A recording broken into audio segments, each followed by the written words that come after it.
Hello and welcome to the first ever episode of the Fitbitches Podcast. You may be wondering what this is all about, but all will become clear very, very soon. I'd like to introduce you to my friend Kirsty, who is joining me today. Do you want to say hi, Kirsty? Hello, I'm Kirsty and I'm a fellow Fitbitch. I so love that name, it's brilliant. More of that in a minute. What we're trying to do is we've got a little Facebook group where we just motivate each other and a few other members to get up, move more and just become a little bit more active in their regular everyday lives. I am a huge lover of the Couch to 5k concept. I tried it a couple of times a couple of years ago, never got into it, but I've since found a running group in my hometown of Blackburn, and they follow the NHS Couch to 5k plan, and I joined them last June, completed the 9-week programme, and then I've volunteered twice now, getting other people through the programme. I absolutely adore it. I don't want to run any further. I do want to run a little bit faster, and I found that going back and doing the Couch to 5k programme is massively improving my stamina. It means I've got to get up off the settee 3 times a week. I actually physically have to go out of the house. I'm not running on a boring treadmill staring at a wall or at a TV screen. I'm out, I'm meeting new people, and I can see in their faces that they're getting the same out of it as me. And for me, to do that is a huge step up from where I was this time last year. I mean, I've lost 2 stone in weight almost. I can feel myself completely and utterly so much fitter. And my personal goal for this year is to run 5 kilometres in about 32 minutes. I'm doing it in about 41 minutes at the moment. So that's my personal goal for this year. Now, I know you, Kirsty, you're doing a similar running. You've been using the Couch 5k for a different running programme. Do you want to tell us a little bit about that? Yeah, well, I've been on a sort of like a healthy living, changing my life kind of journey for quite a while.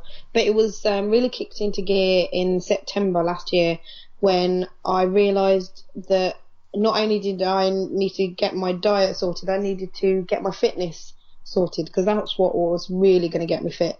So I came up with the idea for a challenge for 10 people, a group of 10 bloggers, to train over 10 months to eventually be able to run 10 miles.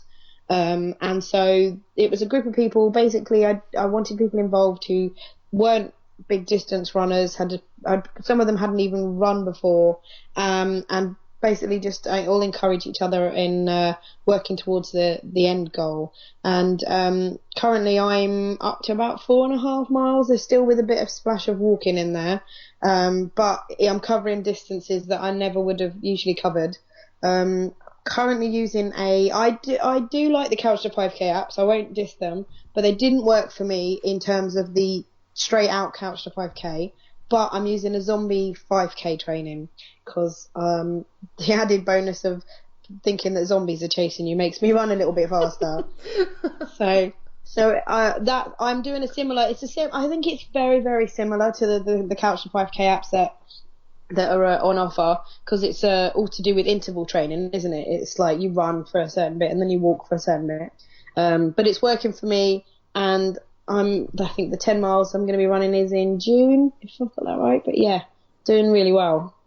Fantastic. I mean, that sounds really, I think the similarities in what we're doing is the community aspect of it, and it's more how you always need other people to give you that little bit of a boost. I find personal training when I'm doing it alone is really, really difficult. There's nobody there saying, come on, you can do it, just another 10 seconds, or whatever that little kick up the backside might be.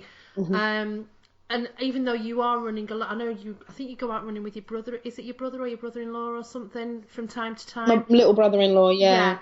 And but knowing that there's somebody else at the end of Instagram or at the end of sort of Twitter, when you come back and they're going through exactly the same thing, that is what you need, isn't it? Because it's not as though you're letting anybody down, but it becomes more of a group activity. Definitely, and I find the community side of it is nice, because it's a different kind of group than what I normally would have been associating with, because you find this common ground, and it's one of them communities where you are kind of like going, oh wow, well done, you've gone a bit faster, or you've got a PB. It's like you're talking a new language as well. Yeah, absolutely. Yeah, there's nobody in my house talks running in inverted commas, so it's nice, yeah, just to go out and chat about that with other people. But yeah, with the community thing as well, I mean, this is where more similarities appeared. We both found out that we were using Fitbit apps, which is just a little widget that acts as like a pedometer, and it counts calories, and you can record your food intake and your water intake and things like that. And there are a few different ones, aren't there? I mean, I think I'm definitely using a different one too. I'm using a Fitbit Ultra, which is sort of like it's a clip-on thing that I just clip onto my t-shirt or something, and it's controlled through your body movements. Which one are you using? I'm using the One, which that's another one that's wearable, where you can either put it on your waistband, or if you're a woman, you can put it on your in the middle bit of your bra. And again, that measures your general body movements. But I am lusting after the Charge, which is it's a wearable tech on your wrist. Right. Yeah. Are those the ones that are all different colours? You can get them in different coloured bands. No, you can, but the Charge, I think the latest one I've just seen in black. But there's the Flex, which I know comes in a variety of colours. But there's the Charge HR, which also measures your heart rate, which I'd be quite keen on. Yeah, that'd be really interesting. But as well, I mean, when we got chatting about this, we found other people within our own little community. I think it was on both Twitter and Facebook, were also using Fitbits to do exactly the same thing, to try and motivate themselves. So we just created this little group of people. I think there's only 23 in the group. It's really small and intimate. And it really is, again, it's all to do with the motivation. And on the Fitbit app, you've got challenges where you can sort of get 10 people together to sort of try and outwalk each other, if you will, over either a weekend or a 5-day working week. I mean, I know you've set a couple of those up for us, haven't you? Yeah, well, the initial one, I think we all piled into a week one, I think was the first one we did. And I just had no idea it would become as competitive as it did. And I think I reached about, I don't know, something silly on the first day, like 15,000 steps, where I'd been averaging like when I got my Fitbit, probably about 2,000 steps a day. So it definitely gave me a kick up the backside that I needed. Yeah, this is it. I mean, I've got mine set at 7,000 steps a day because I work from home, and I know that if I sort of think about walking, the only time I'm ever going to get out is when I go and walk the dog, when I go and walk around the shops, or if I actually go out for a run 3 times a week. So when I get to nearing 7,000, I'm thinking, right, the dog's going on an extra lap around the block, and I'm going to get to that 7,000. But like you've just said, I go for a quick run, and it shoots its way up to 13,000, and I'm thinking, yes, this is fantastic. I could be doing this every single day. But yeah, the competitiveness, just with the few of us, and we're all really good mates anyway. I know there's a couple in the group that I know from different aspects of my life. But yeah, the competitiveness it's fun. It's not, there's no sort of like meanness in there. It's just all fun, and everybody updates everybody. And I've noticed some people have got the kids involved as well, haven't they?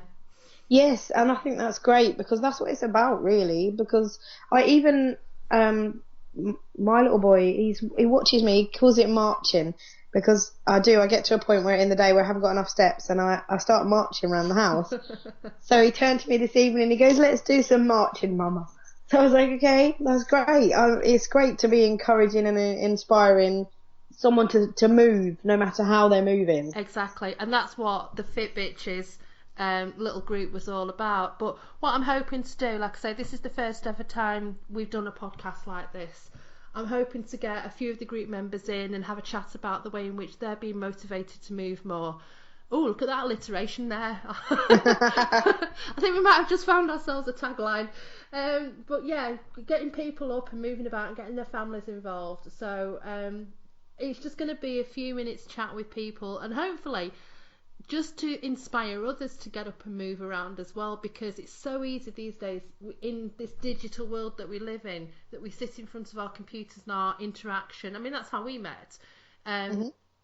All our interaction is online, so it's just nice to get up and get moving again and sort of becoming fit. So I'm really interested to see, to sort of hear the other stories from the group members.